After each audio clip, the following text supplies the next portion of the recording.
Welcome back to the Drunken Podcast. I'm your host, Jim, because I am the captain now. With my co-host, who's over there, Peter Stein. Hi.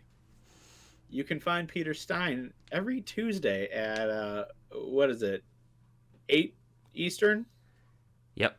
9 Eastern o'clock Eastern. Oh, 9 o'clock Eastern. Yeah. 8 Central on Twitch at, ELH. ELH Mark 1. Yep. For a Star Trek Star Trek Adventures role-playing game. Oh. Yep. It is fun.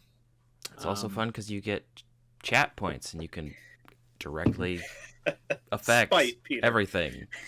Spite the crew with the rest of us. Yes, just join all of the roll and review folks who show up just to spite just me. Don't be like Lord Exile in the chat, redeeming good Q powers. Yeah, we have to balance it out. No. Only evil Q powers. Everyone just to spite the captain, just to spite Peter. Yep, that's all we do. Exactly. Perfect. So now we can at least say, since you've been, promoting this on ELH's stream, we can say we have promoted ELH on our podcast. Yep. I think we did the last 2 episodes too, but yeah. Probably. Peter's in a game on Tuesdays. Alex is in a game on Mondays with ELH. I'm not because I'm in part of too many role-playing games as it is. I don't need more. Enough for now. Is never enough. Because I got our one-shotty Star Wars, Star Trek with you, Curse of Strahd with Alex, my Friday homebrew campaign with you and Alex, and my Wednesday homebrew campaign with other people. Yep. Lots of things. Lots. Yeah. So. And I have made an appearance in most of those. Yeah. Not always consistent, but I've made an appearance. You've made an appearance. All of them. Yeah. All of them.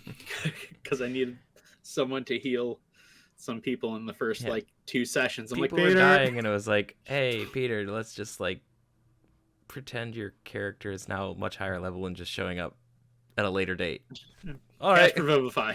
Please, cast Revivify. Yep. And I did, and it worked. You did. So our friend Becca didn't have to die. Yeah, that would have been unfortunate. Yeah, well, she was fairly dead. Yeah. Yeah. Anyway, as the Drunken Dice podcast insinuates, we drink here. I forgot something. I was too busy doing tech setup. I forgot to grab something. That's fair. Well, I got it for both of us. I got a PB&J Scrumdiddlyumptious bar, an Imperial Milk Stout from Scorched Earth Brewing Company. Nice. Absolutely delicious. Yeah, it actually does kind of taste like a PB&J sandwich. It's awesome. Impressive. Yeah, they're wonderful. Yeah, you can taste the jelly, right when it hits your tongue. Nice. I like it. Yeah, they're great. Honestly, they're just the brewing company in my hometown. But they always do they have their regular things, and then they just do fun other beers that they want to try. So that works. If you're in Northern Illinois, check them out. I don't know if you can get them outside of Northern Illinois, but... Well, you can't get it where I am, so... Well, yeah, but Michigan is just a hellhole, so... There's definitely parts of it that are, yeah. On the glove, all of it. I won't go that far.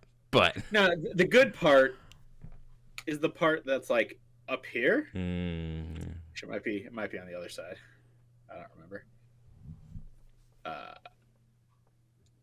Which, if you then, because of how the camera works like that. I think I got it right. Yeah, pretty close. Yeah. The UP is the good part, which should basically just be Wisconsin. No. Yeah. It was your anything. It was Michigan's consolation prize. We got the better deal out of it.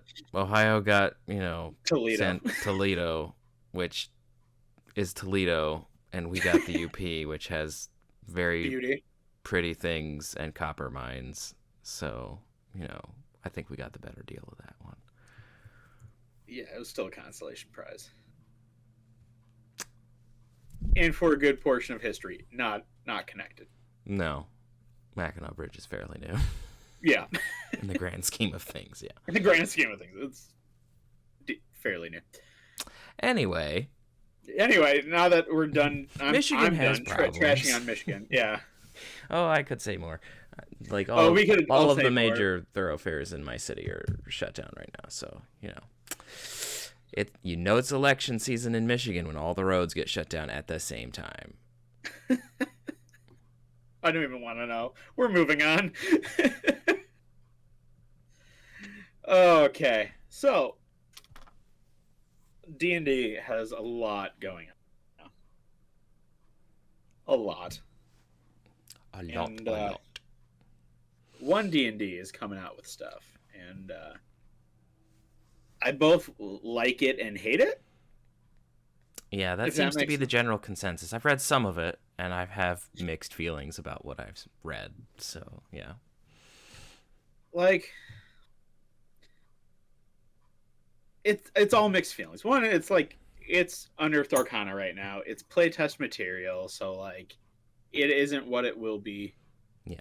It's not finalized. It'll change, theoretically. But there's some things where I'm like, please stop.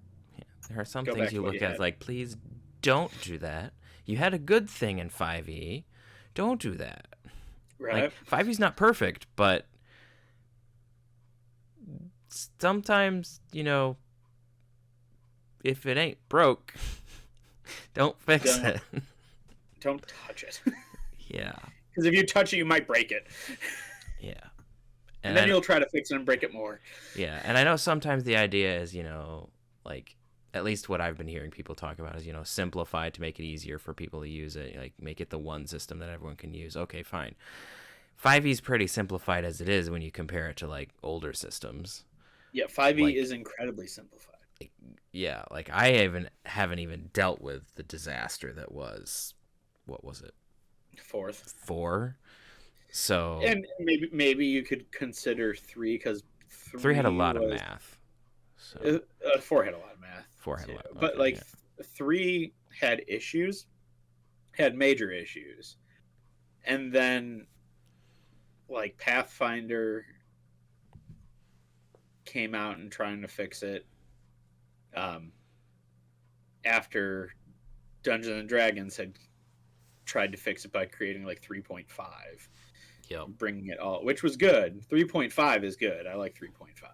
Yeah. And then like Pathfinder's like 3.75 because it's like one improvement better. It's one iteration better, just not a full iteration. Yeah, pretty much.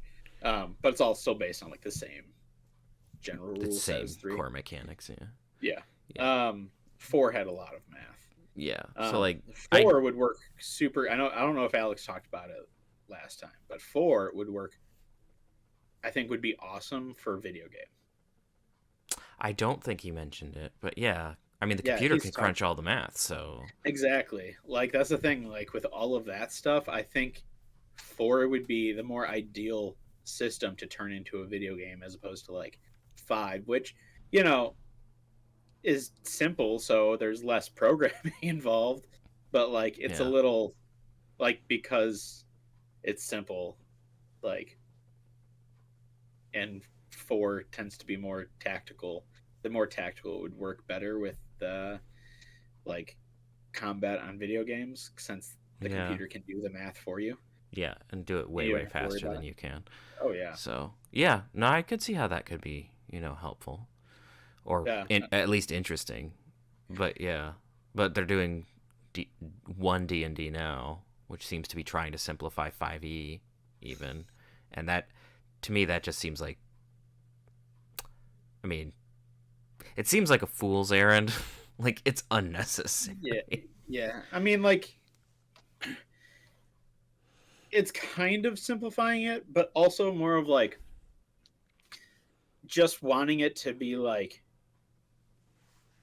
I want to say more open for just like whatever you want to do, as opposed to like stricter to a rule set. Like you have potentially more flexibility um in like how you create characters and all of that. Yeah. So like I think that's kind of like why more stuff like now this is kind of old hat now, but like ability score things have been taken away as racial bonuses and Yeah. are now put towards um, backgrounds. Backgrounds actually play like a much larger role, like something you choose, and maybe you get like a few extra pieces of equipment, or like you can make a few copper pieces at a tavern by playing some music. Yeah. Like the entertainer, or like minor things like that. Like it actually has some. It has more of an impact More usefulness. Yeah. On how you build your character. It's not just like it's more than just flavor text. Yeah. I would say that currently a lot of the backgrounds are just kind of flavor text. Like they do one or two things, proficiency bonuses, as you said, but mostly they don't do that much. No, and even like the features are like, yeah, never really used. Yeah, so I mean that change. Yeah, I mean it's fine. Yeah, I think it needs that still needs a little refinement. Yeah, to languages. That was like the one thing I was most upset about with the backgrounds is like everyone who takes the farmer background knows halfling. What? Yeah. Sorry. The whole lore of like halfling cultures, they're secretive about halfling culture. They're nice to everyone, and they're friendly, but like their culture, their language is like theirs and not other people's. Yeah. And so it's just like, oh, you're a farmer, so you must know halfling. What? That doesn't make sense. And then like all criminals knowing thieves can't. Instead of just rogues or whatever. Yeah. Yeah. And was the other one? Either like sages or well, they also had like sailors know primordial, which is like unless you're like actively interacting with a kraken or something, like how are you gonna know that? Yeah, so that was a bit much, and I want to say it was either sage or hermit that knew druidic. Just because of background, which I was sitting there like, well, that doesn't make sense. No, that's a little weird. Yeah. So I think like, I don't know, hermits knew Sylvan. I thought someone knew druidic. But also I like, because the starting languages were taken away from races outside of a few races like dragonborns who know draconic, right, like elves don't know elvish, gnomes don't know gnomish. Like you have to take a background that includes the language of your people. Yeah, that seems a little strange. I mean, you do get to choose like a language. Like you get common, one from your background, then one of your choice. So you can always just say like, oh well, I chose my third one to be elvish because I'm an elf. But like, I don't know. It seems strange that elves don't know elvish. I think that that's something that they could throw back into race, is just like a language thing, because like race-based languages. Yeah, race-based like language can be a race thing. You want to give like some of the ability score stuff to something else, that's fine, but like the languages, they should have some connection to where you're from. Yeah. Well, and especially because like they haven't gotten rid of it totally, because like dragonborns know draconic. Right. Like that's part of their race, is they know draconic. Yeah. But like what, dwarves don't know Dwarvish? Yeah, that especially seems a little strange. Yeah. Well, dwarves not knowing Dwarvish, elves not know. Well, basically anybody not knowing anything, because generally speaking, unless like your character is doing something different, you're gonna grow up among your own people and speak your own languages. And Yeah. I mean, if like you're doing something where you're you grew up in a city where like your halfling family just grew up around humans and you don't speak halfling ever, okay, fine, but. That's something you like work with your DM But that's about. definitely sounds like a DM thing, particular for a character. The general assumption is like you're probably growing up around your own people. That's just how it works. Yeah, exactly. So it's like, well, that stuff's not great.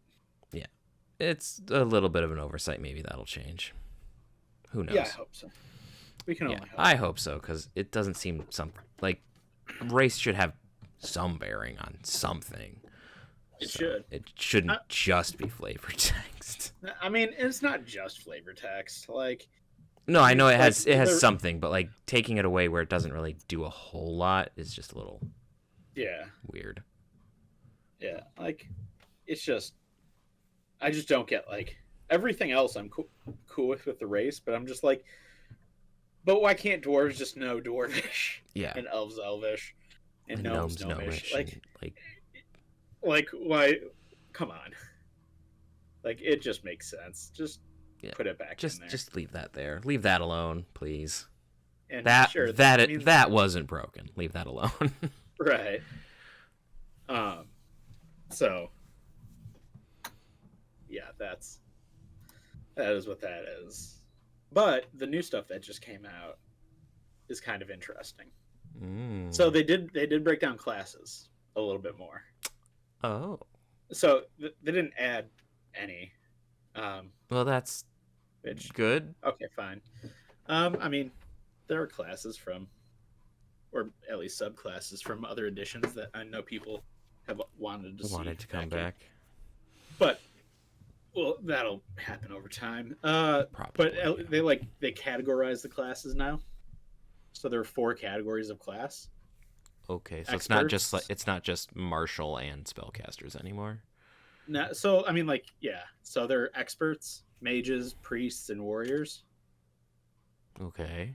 So experts are those who have like the expertise features and elements from other classes. So bard, ranger, rogue. Yeah, I figured bard was going to be in there. Yeah, mages are the arcane. Wizards and sorcerers. Wizards, sorcerers, warlocks. Yeah. Priests are the divine and primal magic. Clerics, people focused on healing, utility, and defense. And paladins. Yep. And then warriors are the other ones that you all expect warriors to be: barbarians, fighters, monks. Hulk smash. Yeah. Artificers are in experts. But that kind of makes sense, yeah. That's not in the original player's handbook. They didn't put it in this Unearthed Arcana, and so it's like okay, they just leave a little asterisk that's like artificers are also experts. The class appears in these other books, but not in the player's handbook. Okay, so you're sticking with the player's handbook stuff for right now. Cool. Although honestly, and if they're making a new player's handbook, they should just stick it in there because it's kind of. I think they will, but I think they're just. I mean, this is all like trying to figure it out. Yeah. A little bit. So I'm just saying, when they make a 1D&D player's handbook, it should probably be in there to lessen confusion. Yeah. For sure. But they do say that like, while there's no rule on class groups or anything like that, they kind of organized them in that way so that like, when forming a party to create like a balanced, well-rounded party, you kind of choose like one. You'd have like one from each of those groups. So you'd have one of the experts, one of the mages, one of the priests, one of the warriors. Yeah, I could see how that might be helpful. Yeah. I mean, making sure you have a healer, skill monkey, a magic person, and a tank. Yep. I mean, sometimes you can have parties that are missing one or more of those. Oh, for sure. And it works just fine. Yeah. I mean, that's why I said, like, there's no rules on it itself. Yeah. Or The only like things that will involve that is some like feats and things. Okay. Will have a prerequisite for like one of these groups. So certain feats will be for like experts only, or experts and mages, or priests and warriors. Okay. That seems fine to me. Yeah, because I think like great weapon master is like going to be like a warriors only if it's Yeah, not I mean, in here. limiting some feats from like classes where it doesn't make a whole lot of sense seems fine. So you're not like, hey, I'm a sorcerer and suddenly I'm a heavy weapons master. Okay. Like I think there's some other prerequisites for actually, that. great weapon master is only proficiency with martial weapon. Okay. So yeah, interesting. I know. So bad example, but like there's bad example. There are things that sometimes people can take the feat for, and it's like, okay, yeah, interesting choice based on your character, but so for instance, with this they moved all the level 20 feats or features from a class to level 18, and at level 20 now you get an epic boon. Oh yeah. And it says like one epic boon.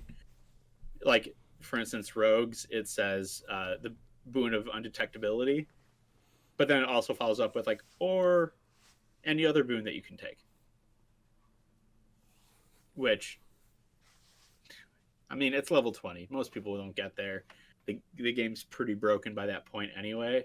But like if a rogue decides to take like the epic boon of skill proficiency, which doesn't have a prerequisite, and you just gain proficiency in all skills, it becomes really boring for everyone else. Because with reliable talent, or if they roll less than a 10 on a skill they're proficient in, they just treat it as a 10 instead. So they have a really hard time failing. They have, I mean, for literally any skill check. Yeah. They couldn't roll less than a 10 plus their modifier. So at least like a 16. Yeah. Assuming, well, I mean, you could do less than a 16, but that requires you to have a negative modifier on negative modifier on something that you didn't try to get rid of in your like 6 other ability score improvements that you get as a rogue. Yep. I got rid of my negative modifier on my bard, so because I didn't like having that. So, I mean, we're talking level 20. Most games don't last that long. Don't go that far. We're at level 17. Yeah, we're getting there. We're getting there. We still might not make it. Who knows? I might die. How many meteor swarms can you take before you die? 1. Well, then you're probably gonna die. Yep. But yeah. So that's pretty much it with the new like groupings, though. That's about it. It seems interesting. I'm curious to see what else they come out with. I'll try to continue reading it. I haven't been the greatest at doing it because it just kind of pops up and they don't make huge noise about it. At least they don't. The places that I'm looking. So no, generally it's like if you're not looking for it, you just see a random like D&D meme pages that like all of a sudden just start posting stuff and you're like, oh, I guess new stuff came out. Yeah. Perfect. Time to go look at that. Yay. Yeah, right. I will say some of my highlights so they did release Bard, Ranger, Rogue classes and a single subclass with it. So not all the subclasses. Those will come out in the next few months. Nice. So like you have like I think it's the Lore Bard, College of Lore Bard. Yeah, which is what I have. And Hunter. Did they change how the College of Lore Bard works, or is it mostly the same? Most of this stuff is the same. Okay.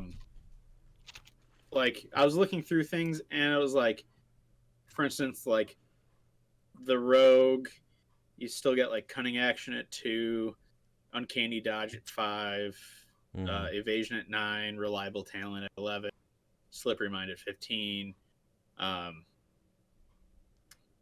then they added I think they added a few other things. I don't know. It's sometimes it's hard for me to keep track of every class feature for every class because, I am but one man and I don't get to play all that often because I'm DMing. Yep. So sometimes I'm like, oh wait, was that a part of it before? And people are just like, yeah. I was like, oh, I knew that. Yeah. Yes. I get that. Yeah. Yeah.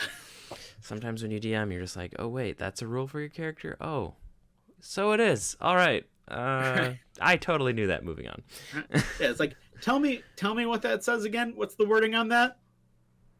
Right. You were right. Okay, cool. Yep. I do that one a lot. Like, what's the exact wording on that? Yeah, I try to do that in my Star Trek Adventures game, but not everyone writes down their traits or things on the book, and we don't have a whole lot of rules lawyers except for one. So we don't have a whole lot of... I don't have a whole lot of help of like, oh yeah, that rule's that. Oh yeah, okay, right. So I mean, we're getting better. We're getting better. We're most of us aren't mainly Star Trek Adventures players. That's a lot of it. So we're like, oh yes, this game we play once a month sometimes. Less than that. Yeah. Schedules. Ever the killer of everything. Yep. So it's like, okay, well, sometimes. Yeah, I mean, since we're not doing it super consistently, it makes it hard to remember all the rules, which is part of why I like playing in one, because it helps keep it refreshed. Oh, for sure. I do try to have the book up, and if there's a question about something, I do try to look things up too to see if I can help. Control but F. Normally you're faster because you're got the actual book and know where things are. Yeah, usually. So. But, yeah. So you did have 2 spells that you talked about that you're gonna bring up. I'll bring those up in a little bit. So I'm just gonna a quick overview. So Song of Rest is gone. Okay. Instead, at level 2, you get Songs of Restoration. All right. Which sounds nice and fancy, but all it really does is at certain levels gives you certain spells that don't count against the spells you can prepare. So 2nd level, you automatically get Healing Word. 4th, Lesser Restoration. 6th, Mass Healing Word. But does it still count against your spell slots if you cast them? Yes. Okay, then that just kind of negates what it's kind of Song of Rest was actually. Song of Rest actually was useful. Super useful in short rests, giving you just a little extra boost a D4 or whatever, just a little bit D6, of help. D6, yeah. I mean, it leveled up just after, or a level or 2 after your Bardic Inspiration, so at 17, 12. Yeah, but I'm just saying, Song of Rest is actually useful. Yeah. If you just we need to take a quick short rest in the dungeon, I don't want to use a spell slot because I don't know, we got beat to hell, we're using hit die, it's helpful. It really is. So if that's going to permanently go away, I shall be quite sad. Yeah, I'm not. That's very helpful. That one I'm not a huge fan of. I think it's a mistake generally. Yeah. I mean, some people probably think it's, overpowered, but it gives you just a little bit of a bonus. I mean, so I think my guess is that, again, with trying to balance out things with backgrounds, some of the backgrounds give the healer feat. Mm-hmm. That whenever you basically you can help heal people and make it a little bit better. And I don't know if they're just trying to be oh look, but this feat can do something similar, but it's not the same. But it's not the same as being a class feature or subclass feature, or even giving a little extra heal. It's just heal. You can let them re-roll it or something. So it's Yeah, Yeah. not a fan. Not a fan of that. They did push Jack of all trades to 5th level. Okay. Which, that's sure. fine. Yeah. Font of Inspiration gets... Because Font of Inspiration is at 5th level currently. So that gets pushed back to... That gets pushed to 7th. Okay. 7th level. All right. At 6th level, you get a subclass feature, so... Okay. Not the worst. Not the worst. Not entirely sure what I think of it, but only because Bard was my first class, so it's the one that I'm most familiar with. Yeah.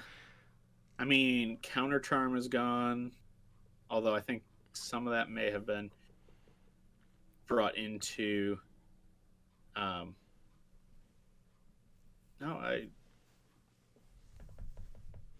Yeah, that's just gone, I think. So maybe it'll be put into like a subclass, but who knows? We don't know enough about the subclasses yet. Nope. We've seen like one. Yeah, one in each. We have seen one in each. At 18th level, you get Superior Bardic Inspiration, which is your 20th level currently set. Or is that, 18th level. You get that, so that's cool. That's nice. It does leave like part of it. Looking at it, like it leaves 2 levels where you just don't get anything. Like you get an extra spell slot, or like another level. Like at level 13, your 7th level spell slot, but like no class feature. That I mean that currently happens in 5th edition too, where there's a couple levels where you don't get anything. 7th and 11th, for bards. But that was like where Song of Rest would get improved. Both that and 17th level is like where Song of Rest would have been improved, and now it's nothing.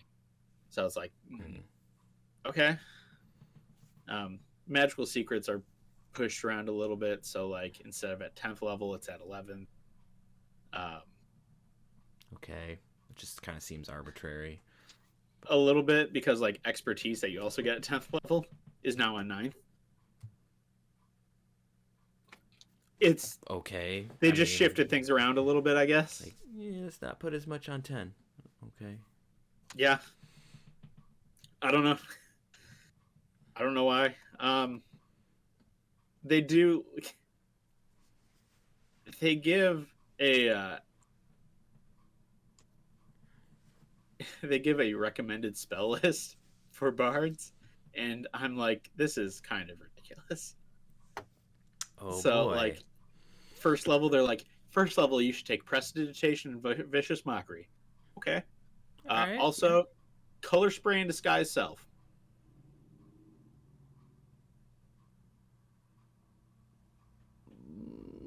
Okay, a Color Spray maybe. I suppose that there's more useful Potentially things. Disguise Self. Yeah, there are definitely other things you could choose there. The Bard is pretty versatile, so there's a lot of stuff that you could choose in early levels that are really useful. Yeah. 2nd level Bard, they say take Dissonant Whispers and you automatically get healing. So you get Healing Word there. Dissonant Whispers, okay. 3rd level, it's sometimes helpful, but yeah. 3rd level Charm Person, and then Blur and Shatter for your 2nd level spells. Honestly, those 2nd level spells, I'm like, that makes sense. Yeah. I've used Shatter to great success. Yeah. Blur really helps not to get hit. Yeah, I forget exactly what I have. Invisibility is a 3rd level spell, isn't it? Yes. Okay. At 4th level, they tell you to take Minor Illusion. Okay. Which, that's one of the ones that like some people will take at 1st level. It's a really great cantrip. So they also say, take Calm Emotions as a 2nd level spell, and you're going to get lesser restoration at that level anyway because of Songs of Restoration.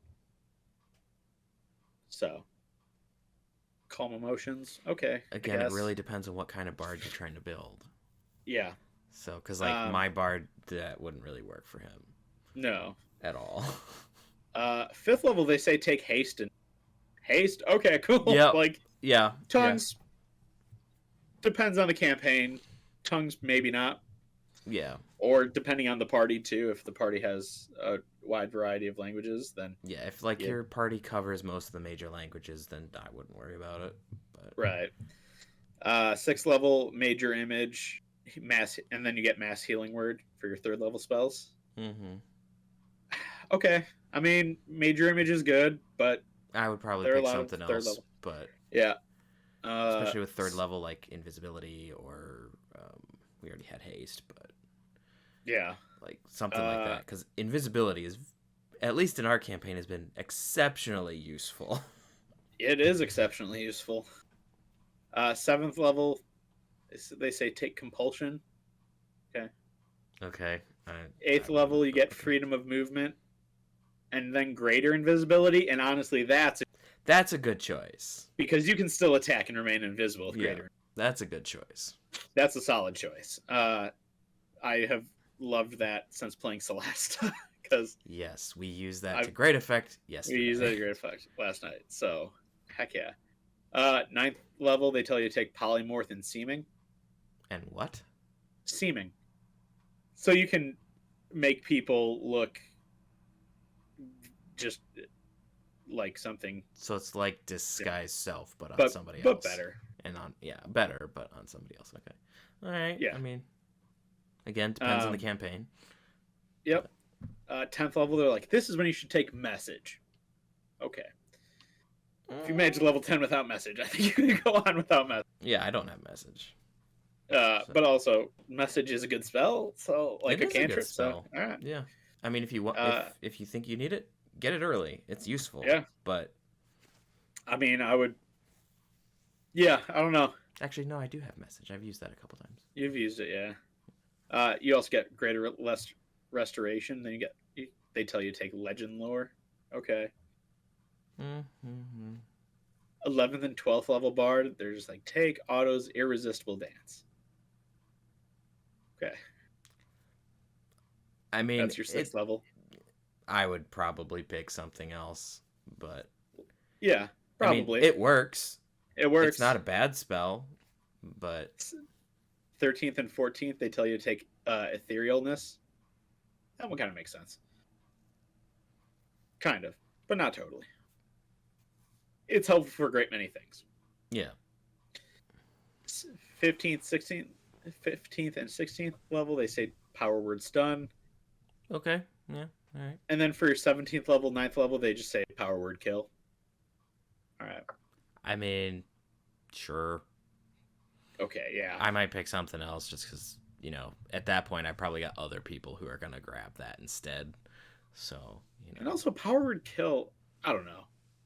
It's a good spell. It just instantly kills something yeah, it's with, a good spell. 100 or less hit points. But, like, if you're going up against something with more than 100 hit points, you got to whittle them down anyway. Before you might want something with a little bit more punch. Yeah. So, like, Meteor Swarm or something. Something. Wish. That's actually what I was thinking. I just didn't say it. Yep. You mean the spell that you can make it do any... Yeah, make it do whatever you want. Yep. You can just copy any spell? Yeah, I wish that I could do this. Oh, really? Okay, great. Yeah. 18th level, they say take animate objects as a 5th level spell. Okay. 19th level, take your 6th level spell of mass suggestion. Again, that one's solid. I think that would be. I mean, that could be better than Otto's irresistible dance. Yeah, better than Otto's irresistible dance for sure, because that only affects one person. Yeah, and then 20th level, reverse gravity. All right. Yep. Like, okay, I probably would have chosen that earlier, but reverse gravity is pretty good. I'd probably take that before etherealness. Yeah, as we've talked about on this podcast, reverse gravity, very helpful, very useful, very destructive depending on how you use it. Oh yeah. So there's. It's got some good ones. It's got some questionable ones, but it as we've always talked about, it really depends on how you're building your bard and what kind of campaign you're running, and that's a conversation between you and your DM. So yep. Yeah. I mean, the other thing with bards in general is like uh bardic inspiration is different. Yeah. So, it's not something you give to people to use at their whim when they want to in the time period. Um, So they've changed to be like a specific action. so yeah, kind of. So, basically, anyone within 60 feet of you, now you use your reaction to give them bardic inspiration when they, uh, like when they fail a D20 test. Okay. So Yeah. ability score, attack, or saving throw. All right. Yeah. Okay, that's fine, I suppose. Yeah, I and do then like being able to bank it, but like that actually makes a little bit more sense in terms of just yeah, like in the heat of something. yeah, Because like an inspiration is like, you know, to push someone over into success instead of just right, like, hey, you're doing good, and then all of a sudden they're in the middle of something. It's like, oh yeah, the bard told me that I'm awesome. Splat. Like, right.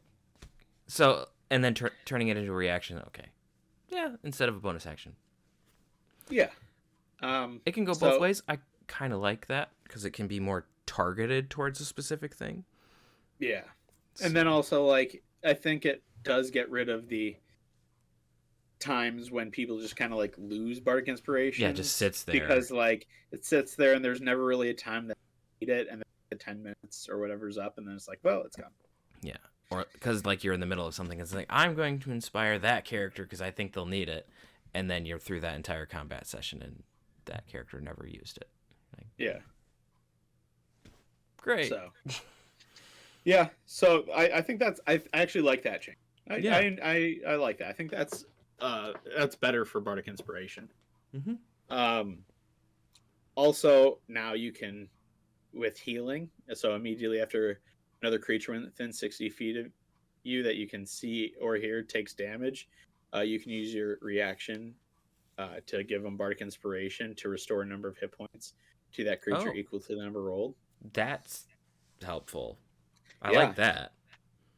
Oh yeah, that's ridiculously helpful. And like it's kind of one of those things where I'm like, that makes sense for inspiration that like someone gets and you're like cheering them on, that they're like, especially because we've generally talked about like hit points as being more than just like your physical ability to like your body's physical ability Yeah, to it's also withstand your damage. mental Yeah, your like mental state. ability to like overcome. And so like being inspired there, I was like, okay, that makes sense. Yeah. Like that's cool. I like that. Um, there will, yeah. I do wonder. Like the thing I think we'll need clarifying is so. Say you use that on a character that's going down because they took damage, so they're reduced to 0 hit points. Can you use it to But you use prevent that that character from so being at they're 0?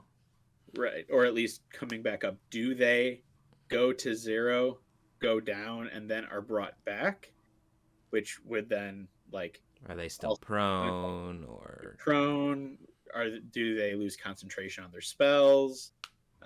Things like that, or does this interrupt that? does it interrupt that? So Yeah. I would assume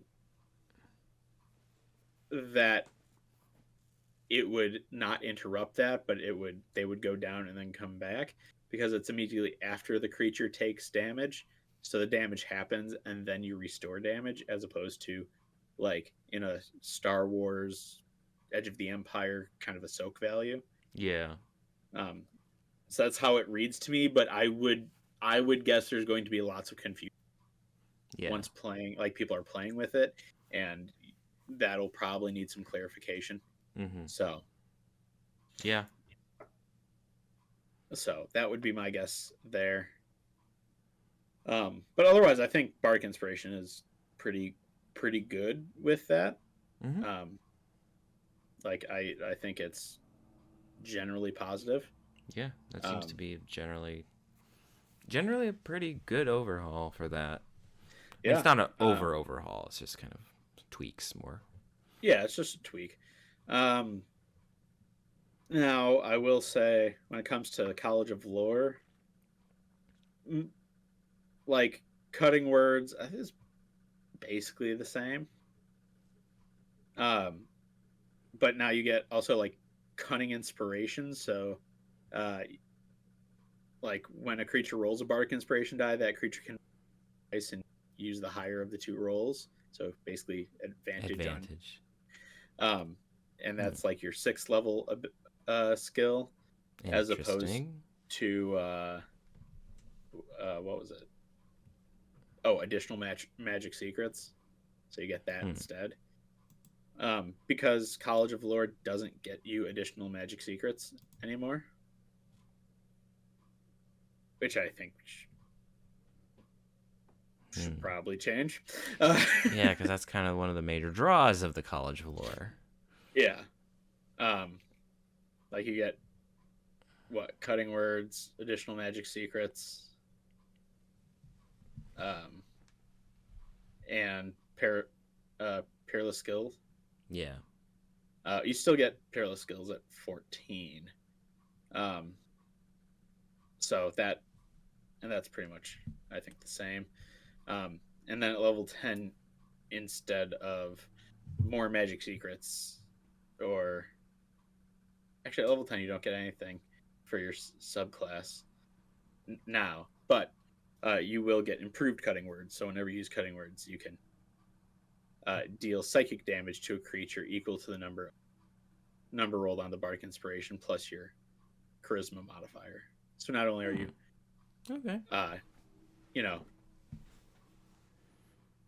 subtracting that number, but you're also doing damage. So interesting. Yeah. I think that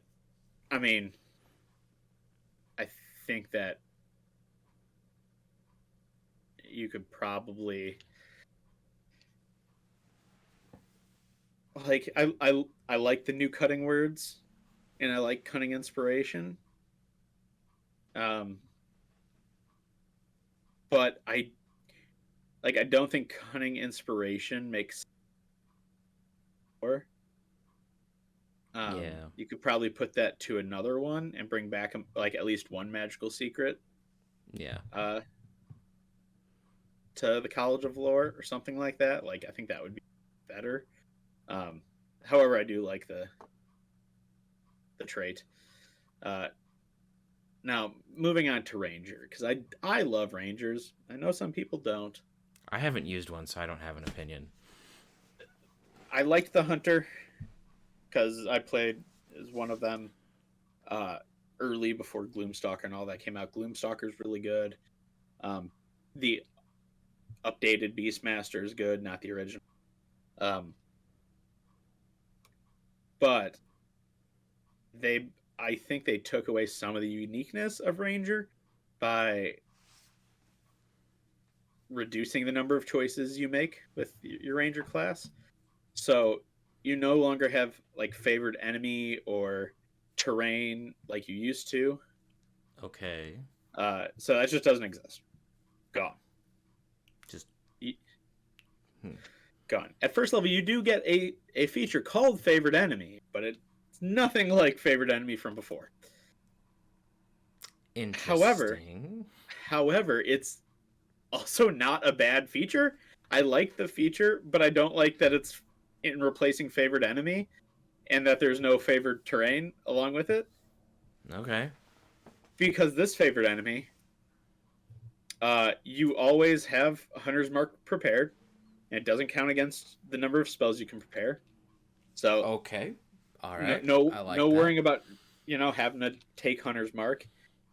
You automatically have it, and as a Ranger, you don't have to concentrate on that spell once you cast. It lasts for the full duration until you end it as a bonus action or until you're incapacitated. So, like, you have it, and while other people could take Hunter's Mark, only you, the ranger, don't have to concentrate on it. Once you put it on someone, it's on them for 8 hours. That, yeah, like that's good. I like that. And middle of combat, the ranger doesn't lose Hunter's Mark because they got hit, because they're not concentrating. So, yeah, I like it. I like that. That's actually kind of nice. Yeah, I just wish it didn't take the place of favored enemy, and that wishing we still had like favored terrain, because that was really useful when you, especially if you talked about what the campaign was going to entail with your DM before, like during a session 0, which everyone, and you could choose favored enemies and favored that would actually be useful in your campaign. Like, instead of like, hey, we're doing a tropical campaign. My favorite terrain is alpine. Mm-hmm. Or like, this campaign is not going to have any. My favorite enemy is dragons. Well, sucks to suck. We're doing Curse of Strahd. I'm going to do dragons, not undead. Why not undead? Yeah, should probably be undead. Probably do undead. Nah, dragons. Okay. Nah, dragons. Well, you want to. Well, okay. You're a dum dum. You should make a second character now. Here's a new character sheet. Here's a new character sheet. Make one. Well, my character's not dead yet. He's about to be. He's going to be pretty soon. Give it about 2 sessions. Just being honest, they're not going to last.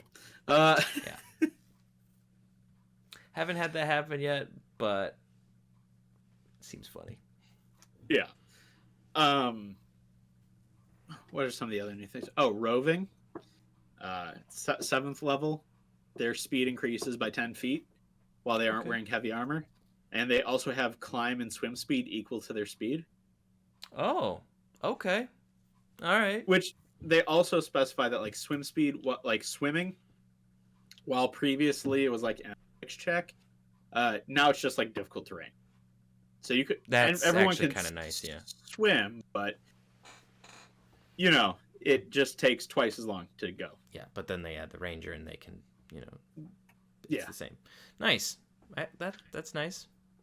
Yep, I like that. You get, Feral Sense, which was an 8 level skill, get 15, and is just the forces of nature grant you blind sight within 30-foot range.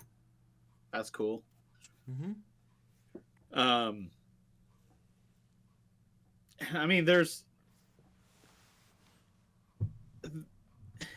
There's new stuff. Things are different, so like I don't think tireless was a thing, but now it is. So whenever you finish a short, it's equal to 8, 1d8 plus your proficiency bonus, and at the end of a short rest, you can lower a level of exhaustion. It's helpful. That's at 11th level. Okay. Not bad. Not bad. There are definitely there are spells and stuff that can it, but I don't know. I just don't think their exhaustion is used enough. No. To be super useful, but knowing that maybe use that stuff more, or there will be more spells and things of that nature, or monsters that have to can give levels of exhaustion. Yeah. To make it. Because right now it doesn't. There's not a whole lot of stuff that does it. Yeah. So you can still incur it. You can still have issues with it, but I haven't seen it pop up that much. Yeah. So. A frenzied rage. Yeah. You take one. Right. And I'm not even talking just for our listeners' sake. I'm not talking about just our campaigns. I haven't seen him show up in a lot of other stuff too. So. No, like I said, every now and then, in Critical Role with Grog and campaign, frenzy rage, take a level of exhaustion, and even 80 episodes in, he doesn't remember what that means long term, because he's never had to deal with it long term before then. It's okay, cool. Yeah, it just doesn't come up. It just doesn't come up very often. No. So I don't know. They could do more with it, and hopefully they will. I mean, at 18th level, their Hunter's Mark deals an extra, or not an extra. Yeah, now deals an extra 1d10 damage to its target rather than a 1d6. And that's super basic and probably a little, I don't know. I don't know if it's more helpful than the current Foe Slayer, which once on each of your turns, you can add the attack roll or damage roll of an attack you make against one of your favorite enemies. Like that's what it currently is. They got rid of favorite enemies, so they just made it like your Hunter's Mark does a 1d10 now instead of a 1d6. Okay. It's across the board more useful because it's against anyone who you put Hunter's Mark on, as opposed to just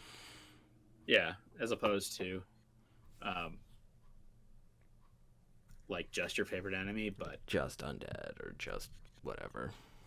Yeah. But I mean, it is what it is. Now with the Hunter, some of it's actually kind of interesting. So, at 3rd level, you get a Hunter's Prey, which currently,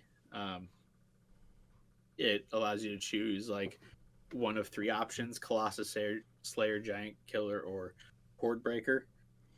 Gives you some variability in the Ranger. That's gone now. So like I said, Ranger got this is definitely where Ranger got simplified and got what? More simplified. Yeah, I heard that part. It cut out for the second bit. And like there are just less options to like customize your Ranger. Because like instead of that, we're like, Colossus Slayer is hit an enemy that's below its maximum hit points, you do extra damage. Giant Killer, when larger creatures within 5 feet of you hits or misses with an attack, you can use their attack, provided you can see the creature. Horde Breaker, when you make an attack when you make a weapon attack, you can another attack with the same weapon against a different creature within target. So there's some variability there as opposed to this. And they just, I don't know, they basically seemingly just extend those options out over more. Like now at 3rd level, when you hit a creature with a weapon attack or an unarmed strike, and it does an extra 1d8 damage if it's missing any of its hit points. So, Colossus Slayer.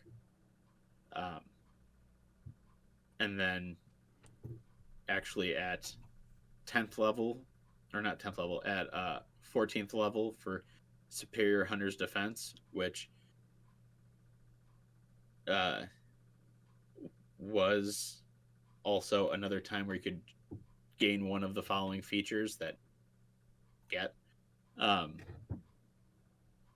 Now, Superior Hunter's Defense, you can use your reaction to have an attack's damage against yourself, and the other half of that damage to one creature other than the attacker you can see within 5 feet of yourself.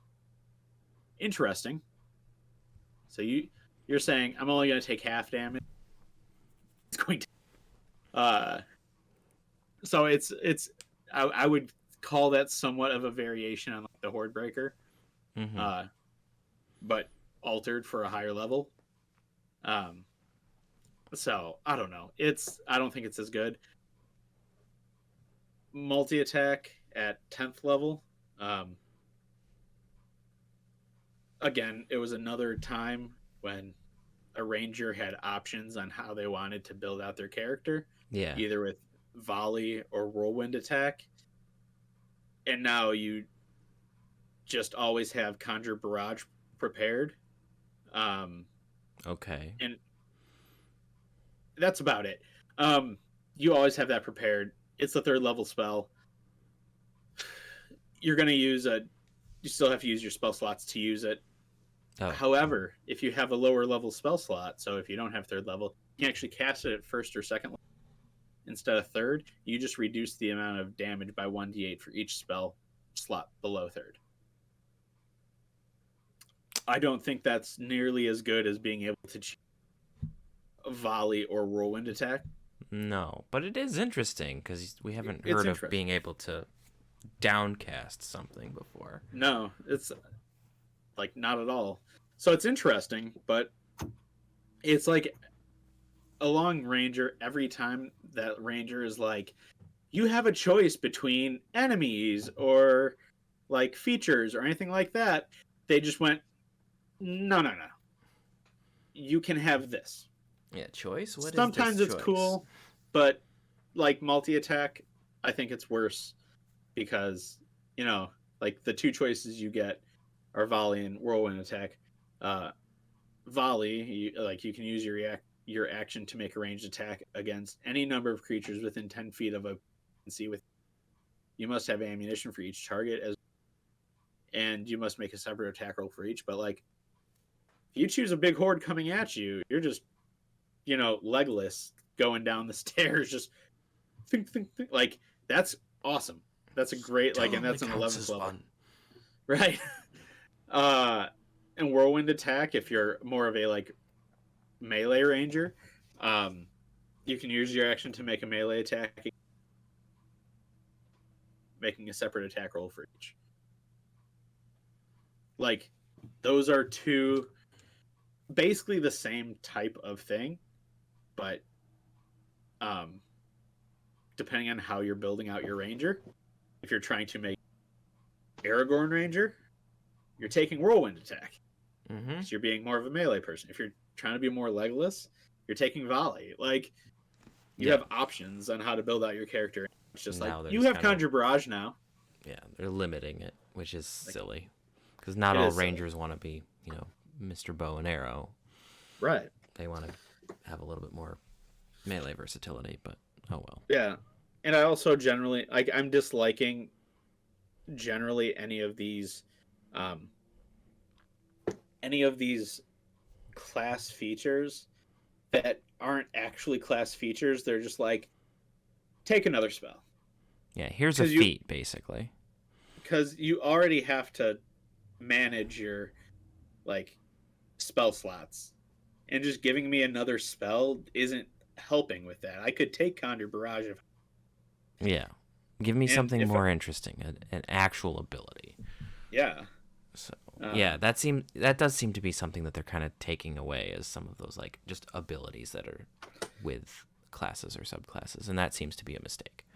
Yeah, I like I said, there are things I like about all of this. There are things something disliking about this, because like with the ranger and like the hunter, you have options on how you want to build out your character and what your role is in the party, whether you're ranged or melee. And if you want to, focus individual targets down, or if you want to groups of targets, things like that, whether it's, Colossus Slayer, Giant Killer, or Horde Breaker. But the new stuff in One D&D is just like, no, you'll just take this class as we give it to you. You don't get choices here. Yeah. So. Yeah. Generally. Not the biggest fan of that. That particular aspect. There's the last one they gave us was Rogue. Interesting, to say the least. I mean, you get Thieves' Cant, so that's good. Yay. And in one additional language, so cool. Primordial. Let's just go for it. Sure, why not? I mean, you get uncanny dodge, expertise, evasion, reliable talent, subtle not subtle strikes. Subtle strikes is new. Basically, it gives pack tactics to rogues. Oh. If an Okay. Yeah. If you have advantage on any attack roll that targets a creature that is within 5 feet of at least one of your allies who isn't incapacitated. Pack tactics. All right. Nice. Cool. So if you made a kobold rogue to, get that advantage, just get to level 13. You don't need to be a kobold. Plain and simple. Yep. Slippery Mind, that was something they already had, I think. Yeah. Or they gained proficiency on Wisdom and Charisma saving.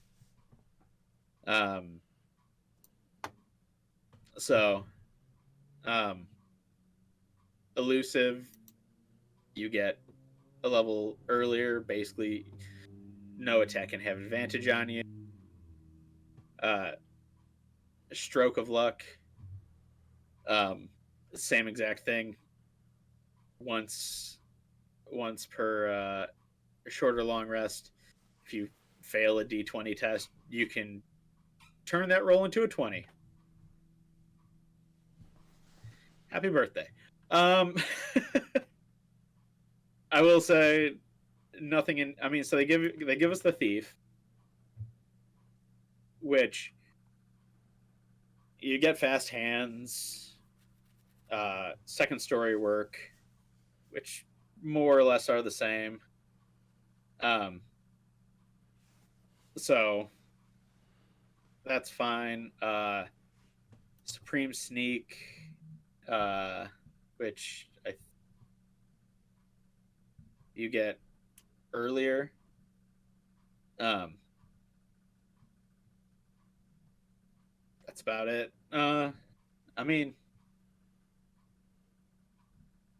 Actually, Supreme Sneak is better. Oh, is it?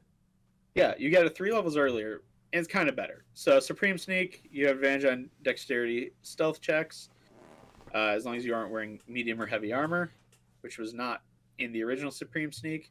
The original one, it was you have advantage if you move no more than half of your speed on your turn. Okay.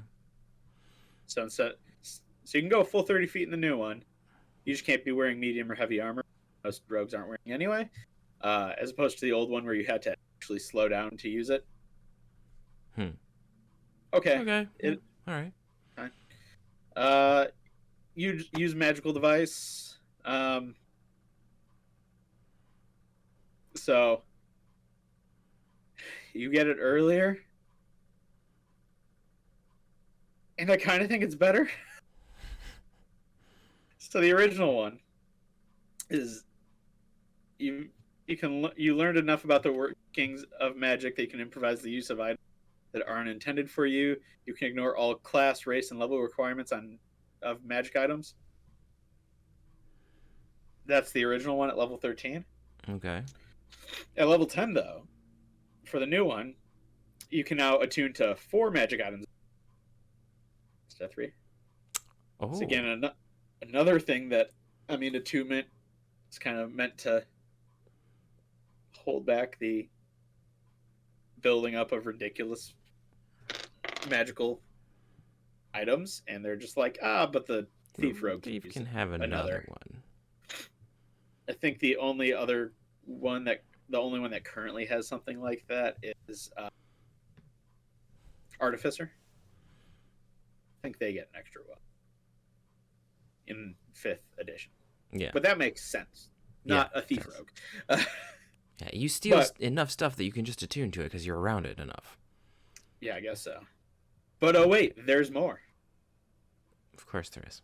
So whenever you use a magic item that has that expends charges, you roll a d6. And on the roll of a 6, you use the property without expending the charge.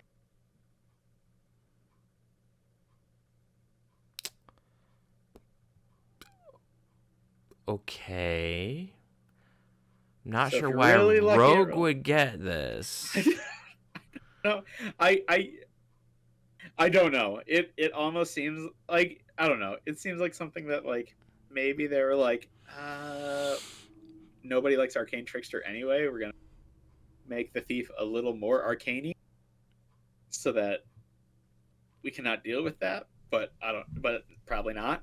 I don't know. It's weird. But don't wait. Oh no, wait. There's more. Wait, there's more. Scrolls. You can use any spell scroll that bears a cantrip or first level spell. Regardless. Okay. Oh, yeah. You can also try to use any spell scroll that contains a higher level, but you first must succeed on an intelligence arcana check with a DC equal to 10 plus the spells. On a successful check, you can cast the spell from the scroll and use intelligence as your spellcasting ability for this casting. The scrolls disintegrate. There's a risk to that. Yeah. But as the rule is, you can only use, spell scrolls for like magic that you can actually do. Yeah. So like, a cleric scroll can be used by clerics. Wizards can do most. Yeah, as long as it's a spell that you can learn theoretically. Yeah. Except the rogue. The rogue can now do anything. The rogue thief. So they took away from the College of Lore magical secrets, and now the rogue can do whatever they want. Do more magic. Yeah. It's weird, right? I don't like that. Yeah, I don't think that's, I mean, technically it's interesting, but I don't like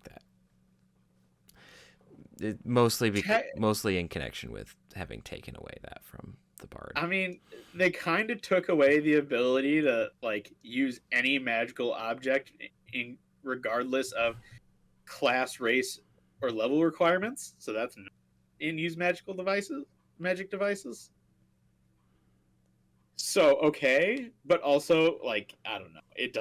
I don't think it makes sense. I don't like it. No. Like you said, it seems like someone was like, oh, they don't like Arcane Trickster. Let's kind of make the thief just do all that anyway. Yeah. Okay, whatever. Yeah. I mean, and then you have, I think, a completely different last one with Thief's Reflexes, which I find it interesting that they have used the same titles for things, but then definitely just change it completely. So, like, the original one was at 17th level. You become adept at laying ambushes and escaping danger. 2 turns during the first round. Take your first turn at your normal initiative and your second turn at your initiative minus 10. You can't use this feature when you are surprised. Pretty awesome. Especially because in the original, sneak attack is there's still sneak attack, but you can't crit on it in One D&D. So yeah, they removed a lot of stuff about crits. Yeah. But now Thief Reflexes is you can take a second bonus action on your turn, provided it is the bonus action from Cunning action. You can use this feature on a number of turns equal to your proficiency bonus, and you regain all of your expended uses when you finish a long rest. So you could attack, disengage, run away, and hide. Okay. I guess you could. Technically, you can use the original one. I mean, it is the original one is way better. Yeah. Like, you do get this 3 levels earlier than the original, but I don't know. I don't like it as much as on the first round of any combat. I'm not surprised. Alert! I can't be surprised. I get 2 turns in the first round. Yes, 100% yes. Yeah. So, yeah, there's a lot I like. There's a lot I dislike. Most of the feats in this new one are basically the same. They're just 4th level feats. So you have to be at least 4th level to do it. Okay.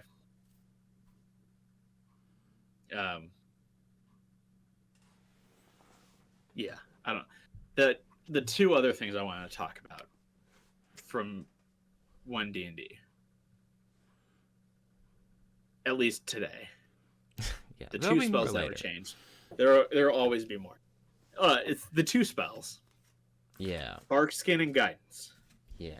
One I think is a massive improvement. One I think is a It's kind of detriment.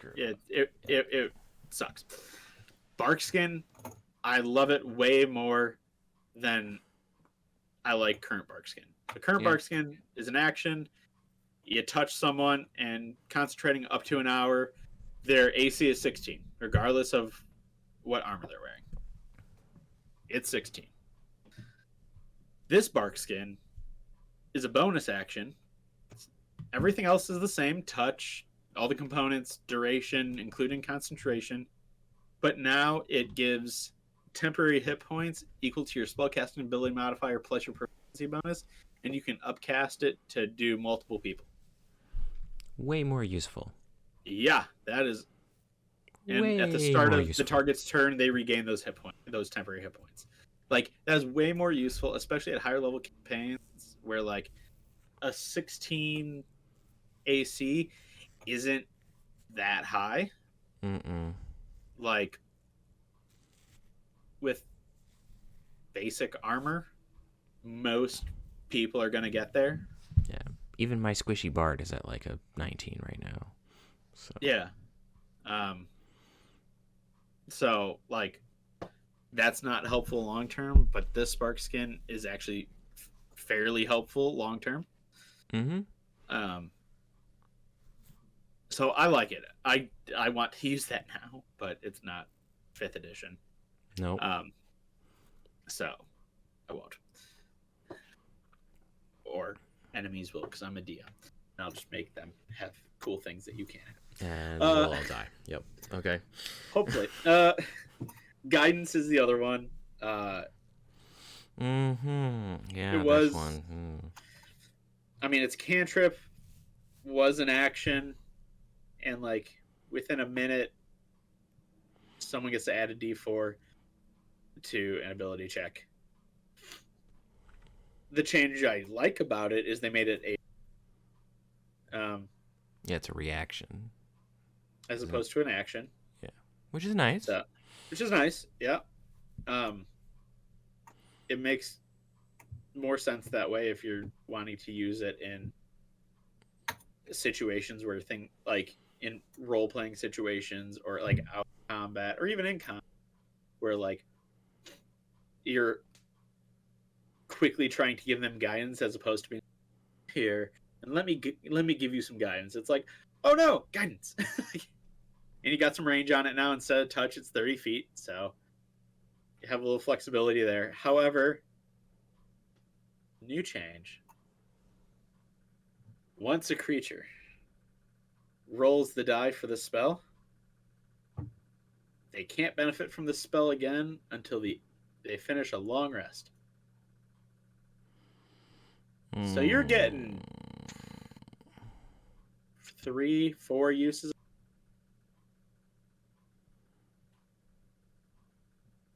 a day. Yeah. I mean, not I didn't great. think there was a big issue with people like spamming guidance, especially because it's like one in action, so any DM could be like, you don't actually have time.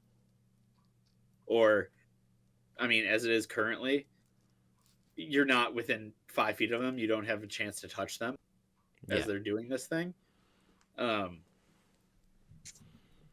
Also, adding a 1d4, not that big of a deal for an individual ability check, it can be helpful, but yeah, I mean, if you failed it by 1, yeah, it'll be helpful. Or failed it by 2. Sometimes you'll know what the number is just because of, process of elimination. Right. But... So it's just one of those things. I don't, especially because 8 hours later, basically a adventuring day later, you still can't get guidance on anything else. No, which just seems a little silly. Either keep it the way it was because I didn't think it was broken, or I would, as a DM, I wouldn't even care if they changed the casting time to a reaction, and gave it a 30-foot range and just got rid of the long rest thing. That would be fine by me. Yeah. Okay, cool. Great. So, I don't know. It's yeah, this is one of those things that it doesn't seem terribly great. Yeah. This is where they continued on with my 50-50 like what they're doing. Yep. They're like, one spell we made better, but we made another worse. Balance as all things should be.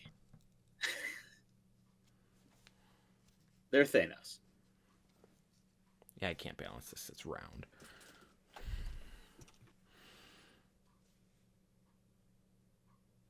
Yeah, that's a pen that has weight. Balance as all things should be. Yeah, this is made out of paper. Is that a Chinese finger trap? I see. It is. You just have to have steady hands. There you go. Balanced. Balanced as all things should be. Unlike this new D&D stuff. Yeah. Yeah, I don't know. It could be better. Yeah. There's good. There's weird. Could be better. Could be better. Well, that's all I got today. We'll talk more next time. Oh, I'm sure. There's lots to be talked about. There's lots to talk about this. Land. I want to talk about other stuff too. I just don't want to be one D&D review for the next few months. Yeah, as they continue to release as stuff. It continues to come out. But when things are I do also want to cover some of it because it's interesting. Some of it's good, some of it's bad. As a more interesting side note, the game Solasta, which has the rights to use 5e rules, is coming out with, the rest of the classes. Bard, Warlock, and Monk, I think, are the ones that are missing. And they're coming out with those. Yes. And Dragonborn. Yeah, because everything in the SRD is going to be there. So yeah, Monk, Bard, Warlock, and Dragonborns. That completes everything in the basic SRD from the player handbook. Yep. Exciting. It is. And I mean, I doubt they'll get the ability to do more. Yeah. So you can't have tieflings and all those other things, but are those? Yeah. No, you should be able to. Yeah, you should. Maybe that'll come in later. But yeah.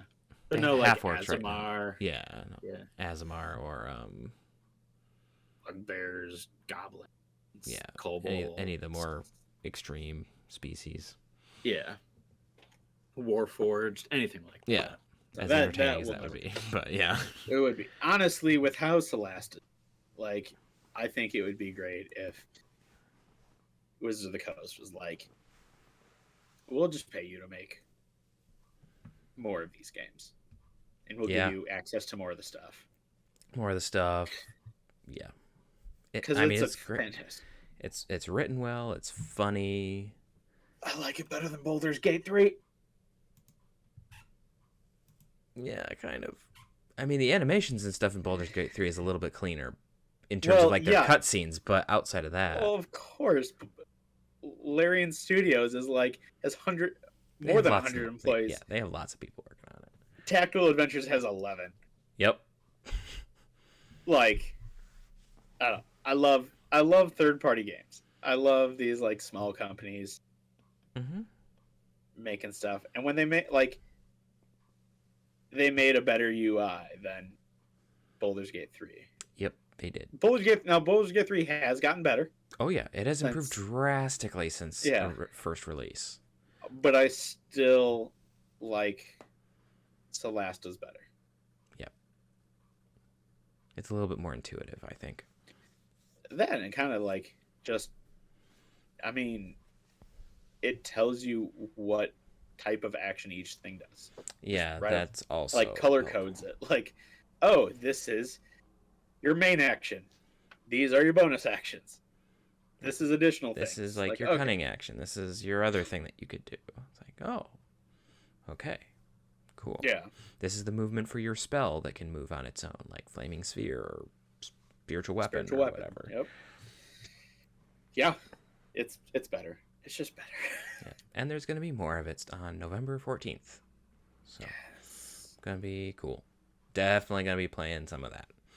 Because, as we've already stated, I like bards. So I'm gonna do that. see how that plays out in this. I do like monks. I will definitely be making a monk. Yeah. You can't stop me from making a monk. Firth will show up. Oh gosh. I don't even remember the name of my monk. I don't know. But I suplexed a living armor to death.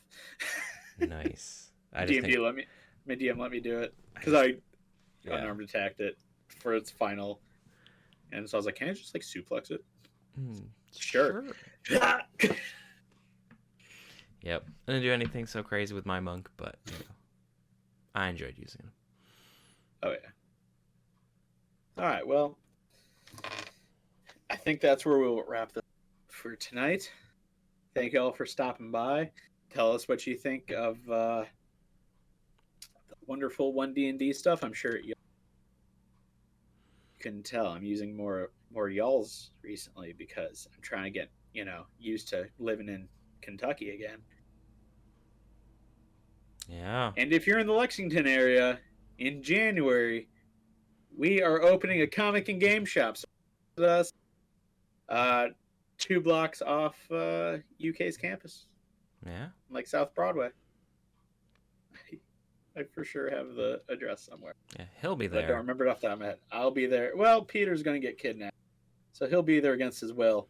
Yeah. You can come poke fun at him. We're keeping him in a cage. You can throw things at him.